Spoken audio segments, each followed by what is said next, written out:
आमदार रोहित पवार यांना पाठिंबा देण्यासाठी स्वतः राष्ट्रवादी काँग्रेसचे अध्यक्ष शरद पवार हे सुप्रिया सुळे यांच्यासोबत त्यांच्या पक्ष कार्यालयामध्ये पोहोचलेत। या संदर्भात राष्ट्रवादी काँग्रेसच्या प्रवक्त्या विद्या चव्हाण यांच्याशी बातचीत केली आहे आपले प्रतिनिधी भूषण शिंदे यांनी।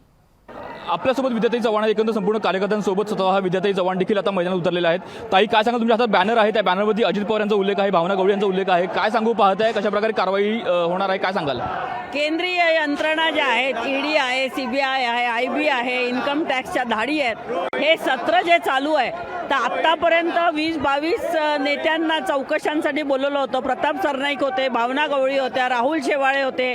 राहुल शेवाळ्यांवर तर एका मुलीने आरोप केले होते की याने मला सेक्शुअली हॅरेसमेंट केलेलं आहे, तिला याच्या जेलमध्ये टाकलं होतं। आणि हे सगळे आरोप असताना ईडीने आम्हाला याचा जबाब दिला पाहिजे। आपल्या देशाचे पंतप्रधान यांनी सांगितलं होतं की 72,000 कोटीचा सिंचन घोटाला किया, वो नेशनल करप्ट पार्टी, तो नेशनल करप्ट पार्टी जिसे आप बोलते थे वो तो आपके साथ चली गई है।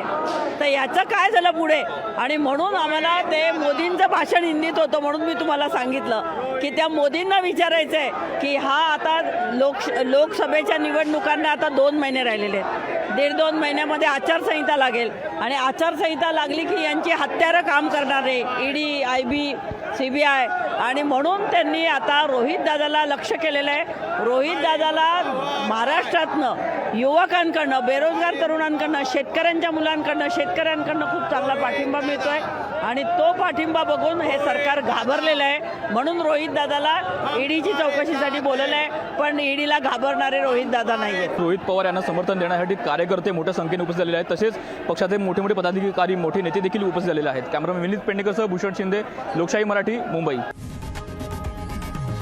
लोकशाही मराठी, ऐका, पहा, जागरूक रहा।